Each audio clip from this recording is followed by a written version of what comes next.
പ്രിയപ്പെട്ട സുഹൃത്തുക്കളെ, നമ്മൾ പറഞ്ഞുകൊണ്ടിരിക്കുന്നത് ആരോഗ്യകരമായ ജീവിതത്തിൻ്റെ അടിത്തൂണുകളെക്കുറിച്ചാണ്, പില്ലറുകളെക്കുറിച്ചാണ്. ആഹാരത്തെക്കുറിച്ചും നിരാഹാരത്തെക്കുറിച്ചും നമ്മൾ പറഞ്ഞിട്ടുണ്ട്. ആദ്യമായിട്ട് ഈ വീഡിയോ കാണുന്ന സുഹൃത്തുക്കൾ ഇതിനു മുമ്പുള്ള 2-3 വീഡിയോസ് കാണുകയാണെങ്കിൽ ഞാൻ എന്താണ് പറഞ്ഞുകൊണ്ടിരിക്കുന്നതെന്ന് നിങ്ങൾക്ക് മനസ്സിലാകും. ഇന്ന് നമ്മൾ സംസാരിക്കുന്നത് വ്യായാമം എങ്ങനെയാണ് എൻ്റെ ജീവിതത്തിൽ ആസ്വാദ്യകരമായി മാറിയത് എന്നുള്ളതാണ്. അപ്പോൾ അതിലേക്ക് കടക്കുന്നതിന് മുമ്പ് 1-2 കാര്യങ്ങൾ നിങ്ങളുടെ ശ്രദ്ധയിൽപ്പെടുത്താൻ ഞാൻ ആഗ്രഹിക്കുകയാണ്.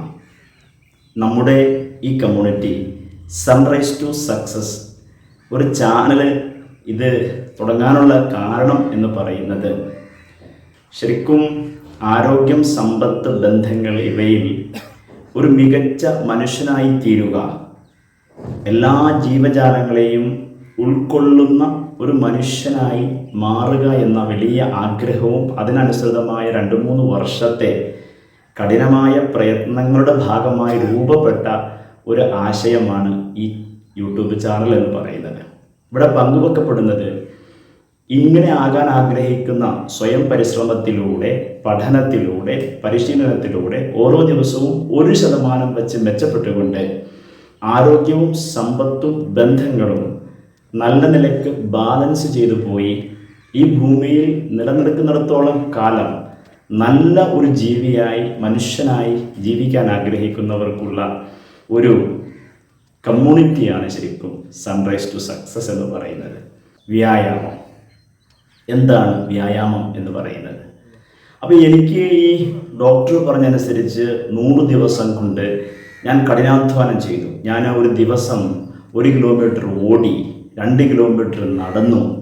ഞാൻ 150 സ്റ്റെപ്പുകൾ അങ്ങോട്ടും ഇങ്ങോട്ടുമൊക്കെ കയറി ഇറങ്ങി ഓടിയാണ് എൻ്റെ 88 കിലോ ഭാരത്തിൽ നിന്നും 60 കിലോ ഭാരത്തിലെത്തിയത്. പിന്നെ ശരീരത്തിന് ഭയങ്കര ക്ഷീണമായി. ഇത് നിലനിർത്തുക എന്നുള്ളത് ഭയങ്കര വെല്ലുവിളിയായി. ഒറ്റയ്ക്കാണ് ചെയ്യുന്നത്. അപ്പോൾ അങ്ങനെ വന്നപ്പോൾ ഞാൻ ശരിക്കും ഈ വ്യായാമത്തെക്കുറിച്ച് പഠിക്കാൻ തീരുമാനിക്കുകയാണ്. അപ്പോൾ അങ്ങനെ ഞാൻ നേരത്തെ പറഞ്ഞല്ലോ, എൻ്റെ മനുഷ്യൻ്റെ ജീവനെക്കുറിച്ചുള്ള പഠനമാണ് വ്യായാമം എന്താണ് വ്യായാമം എന്ന് മനസ്സിലാക്കുന്നതിലേക്ക് എന്നെ എത്തിച്ചത്. അപ്പോൾ ഞാൻ മനസ്സിലാക്കുന്നു, നമ്മുടെ പൂർവികർ എന്ന് പറഞ്ഞാൽ നമ്മുടെ തൊട്ടടുത്തുള്ള കാരണന്മാരല്ല, മനുഷ്യൻ എന്ന ജീവി അല്ലെങ്കിൽ എല്ലാ ജീവജാലങ്ങളും, ജീവൻ തുടരുന്ന എല്ലാ ജീവജാലങ്ങളിലും ഈ പറയുന്ന എല്ലാ സംഗതികളും സ്വാഭാവികമായി ലഭിച്ചിട്ടുണ്ട്. അവർക്ക് ആഹാരം കിട്ടാതിരിക്കുമ്പോൾ പട്ടിണി സ്വാഭാവികമായി കിട്ടുന്നത് പോലെ അവിടുന്നും ഇവിടുന്നുമൊക്കെ ആഹാരം കഴിക്കുന്നത് കൊണ്ട് വൈവിധ്യമാർന്ന ന്യൂട്രീഷൻ കിട്ടുന്നത് പോലെ തന്നെ വ്യായാമവും ആഹാരം തേടുന്നതിൻ്റെ ഭാഗമായി അവർക്ക് ലഭിച്ചിരുന്നു എന്നുള്ളതാണ്. ഒന്നിരിക്കൽ ഓടി വേഗത്തിൽ നടന്നു ചെന്നാലേ ആഹാരം കിട്ടുകയുള്ളൂ. വേഗത്തിൽ പറന്നു ചെന്നാലേ പറവകൾക്ക് ആഹാരം കിട്ടുകയുള്ളൂ. വേഗത്തിൽ നീന്തി ചെന്നാലേ മീനുകൾക്ക് ആഹാരം കിട്ടുകയുള്ളൂ. അങ്ങനെ എല്ലാ ജീവികളും ആഹാരം കിട്ടുവാൻ വേണ്ടി വേഗത്തിൽ ചെയ്ത എക്സർസൈസുകൾ അത് എക്സർസൈസായി മാറി. മനുഷ്യനും അങ്ങനെ തന്നെയായിരുന്നു. അതുപോലെ തന്നെ മറ്റൊരു ജീവി ആഹരിക്കാതിരിക്കാൻ വേണ്ടി നടത്തുന്ന ഒരു ഓട്ടവുമുണ്ട് ജീവിയുടെ. മാൻ ഓടുന്നത് കൂടുതലും പുറകെ ഓടുന്ന സിംഹത്തിൽ നിന്നും കടുവയിൽ നിന്നും രക്ഷപ്പെടാനായിരിക്കും. അപ്പോഴും മാനിനും എന്ത് കിട്ടുന്നുണ്ട്? എക്സർസൈസ് കിട്ടുന്നുണ്ട്. അതുപോലെ നമ്മൾക്കും ഒരു ജീവി എന്ന നിലക്കും മനുഷ്യനും ഇതുപോലെ ആഹരിക്കാൻ വേണ്ടിയും ആഹാരമാക്കപ്പെടാതിരിക്കാൻ വേണ്ടിയും ഓടിയപ്പോൾ നമ്മുടെ ശരീരത്തിന് ആകെ പരിചയമുള്ളൊരു സംവിധാനം എന്ന് പറയുന്നത് ഇങ്ങനെ ആയാലേ ആഹാരം കിട്ടുകയുള്ളൂ എന്നാണ് ശരീരത്തിൻ്റെ ധാരണ. ഈ സമയത്താണ് ശരീരത്തിൽ എന്ത് നടക്കുന്നത്? നമ്മൾ കഴിച്ച ന്യൂട്രീഷൻസ് ശരീരത്തിൻ്റെ എല്ലാ ഭാഗത്തും എത്തുന്നത്, ബ്ലഡിലൂടെയാണ് എത്തുന്നത്. അപ്പോൾ അങ്ങനെയാണെങ്കിൽ നമ്മൾ എന്താണ് ചെയ്യുന്നത്? അപ്പോൾ ഞാൻ മനസ്സിലാക്കുന്നു, ഒരു ദിവസം നമ്മൾ ഒരു അരമണിക്കൂർ നടക്കണം. അരമണിക്കൂർ നടക്കുന്ന 3 മിനിറ്റ്സാണ്. അപ്പോൾ നടക്കുന്ന കൂടെ തന്നെ അതിൻ്റെ കൂടെ നമുക്ക് എന്ത് കിട്ടണം? അപ്പോൾ ഈ നടക്കാൻ വേണ്ടി ഞാൻ കണ്ടുപിടിച്ചത്, ഞാൻ എൻ്റെ ഒരു പാറ്റേൺ അങ്ങ് മാറ്റി. രാവിലെ വല്ലാതെ നടക്കുമായിരുന്നു, ഒത്തിരി കിലോമീറ്ററുകൾ നടന്നു നോക്കി. അപ്പോൾ ഇതിനെ ആസ്വാദകരമാക്കാൻ വേണ്ടി എൻ്റെ ഒരു പാറ്റേൺ മാറ്റി. നടക്കാൻ പോകുന്നതിന് പകരം ഞാൻ എൻ്റെ ജീവിതം നടന്നു പോകാൻ തുടങ്ങി. എൻ്റെ സ്കൂട്ടി ഞാൻ വിറ്റു. എന്നിട്ട് പരമാവധി നടന്ന് ശീലിക്കാൻ തുടങ്ങി. അങ്ങനെ നടത്തം ഒരു ഹോബിയായി. അപ്പോഴാണ് എനിക്ക് നടത്തത്തിൻ്റെ അനന്തമായ സാധ്യതകൾ മനസ്സിലായത്. അതിനെപ്പറ്റി ഞാൻ മറ്റൊരു വീഡിയോയിൽ പറയാം, നടത്തത്തിൻ്റെ അനന്തമായ സാധ്യതകളെക്കുറിച്ച്. അപ്പോൾ ഈ നടത്തത്തോടൊപ്പം തന്നെ നമ്മുടെ ശരീരത്തിൽ ഈ നേരത്തെ പറഞ്ഞ പോലെ ഈ ബ്ലഡ് സർക്കുലേഷൻ നന്നായി നടക്കണമെങ്കിൽ നമ്മളൊന്ന് കിതയ്ക്കേണ്ടതുണ്ട്. അങ്ങനെ കിതയ്ക്കുമ്പോഴാണ് ഹാർട്ട് നന്നായിട്ട് വർക്ക് ചെയ്യുന്നത്. ഹാർട്ട് നന്നായി വർക്ക് ചെയ്യുന്ന ഒരാളുടെ ശരീരത്തിൽ പമ്പിങ് ഭംഗിയായി നടക്കുകയും ശരീരത്തിൻ്റെ എല്ലാ കോശങ്ങളിലും രക്തമെത്തുകയും ചെയ്യും. അങ്ങനെ എത്തുമ്പോഴാണ് നമ്മൾ നേരത്തെ കഴിച്ച ന്യൂട്രീഷൻ ഫുഡ് എല്ലാം ശരീരത്തിൻ്റെ ഭാഗത്ത് എത്തുക. അങ്ങനെ എത്തുകയും അവിടെ കഴിഞ്ഞ ദിവസം നടന്ന സെല്ലിലെ പ്രവർത്തനങ്ങളുടെ റിപ്പയറിംഗ് പ്രവർത്തനങ്ങളുടെ അവശിഷ്ടങ്ങൾ കറുത്ത ബ്ലഡ് എന്നറിയുന്ന കറുത്ത ബ്ലഡായി തിരിച്ച് കിഡ്നിയിലെത്തിച്ച് വേസ്റ്റാക്കി തള്ളിക്കളയുന്ന ഈ പ്രോസസ്സ് നന്നായി നടക്കണമെങ്കിൽ ഹാർട്ട് ഒരു 5 മിനിറ്റ് കിടക്കേണ്ടതുണ്ട്. അപ്പം ഞാൻ എന്ത് ചെയ്തു, നിന്നോടത്ത് നിന്ന് ഓടാൻ പരിശീലിച്ചു. കുറച്ച് നേരം ചാടുക, കുറച്ച് നേരം ഓടുക, ഇങ്ങനെ വളരെ സിമ്പിളായി 5 മിനിറ്റ് 10 മിനിറ്റ് ഇത് സ്ഥിരമാക്കി.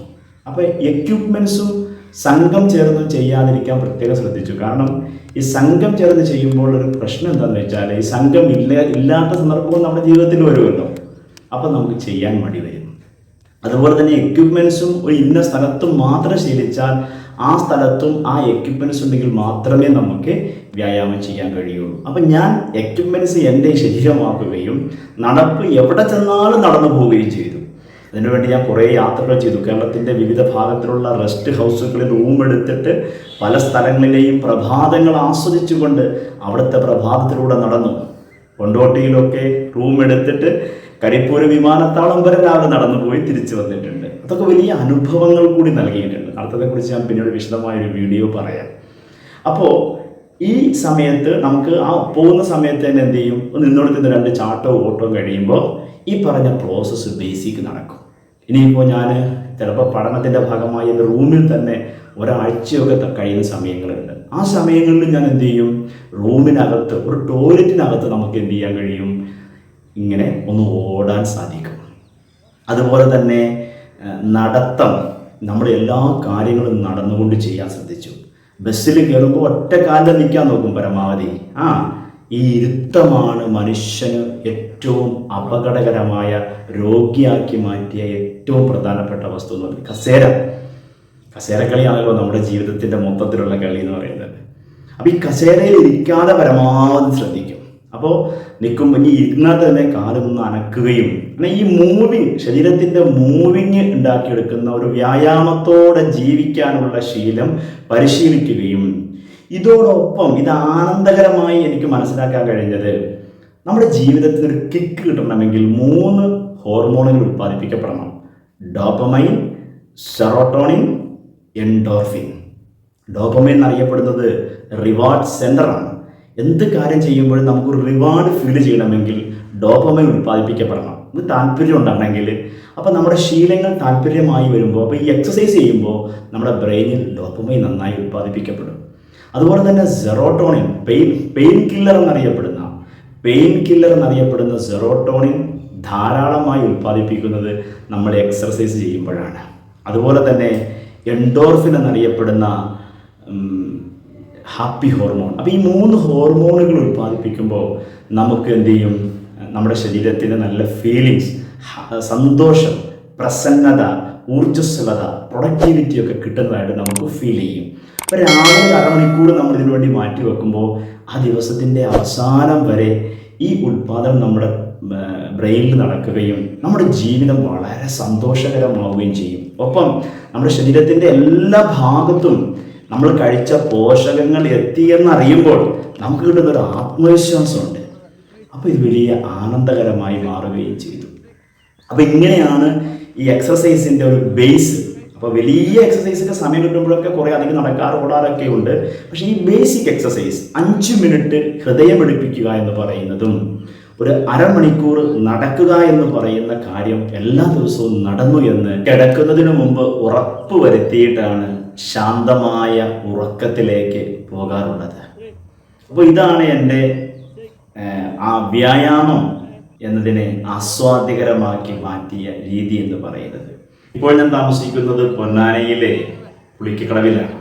അവിടുത്തെ ബിയ്യം തൂക്കുപാലത്തിൻ്റെ സൈഡിലുള്ള പാർക്കിലാണ് എൻ്റെ വിസ്മയ പുലരികൾ അധിക ദിവസവും ചെലവഴിക്കുന്നത്. അവിടെ എൻ്റെ പ്രിയപ്പെട്ട സുഹൃത്തുക്കൾ മാസ്റ്റർ ഗഫൂറിൻ്റെ നേതൃത്വത്തിൽ എല്ലാ ദിവസവും നടക്കുന്ന മനോഹരമായ ഒരു വിസ്മയ കാഴ്ചയാണ് ഈ എക്സർസൈസ്. ഇനി നമുക്ക് സംസാരിക്കാനുള്ളത് ആരോഗ്യകരമായ ജീവിതത്തിൻ്റെ 4ാമത്തെ അടിത്തൂണിനെ കുറിച്ചിട്ടുള്ളതാണ്. നിരാഹാരവും ആഹാരവും വ്യായാമവും നമ്മൾ പറഞ്ഞു കഴിഞ്ഞു.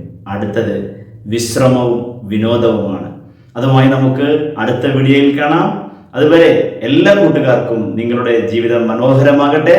Happy life.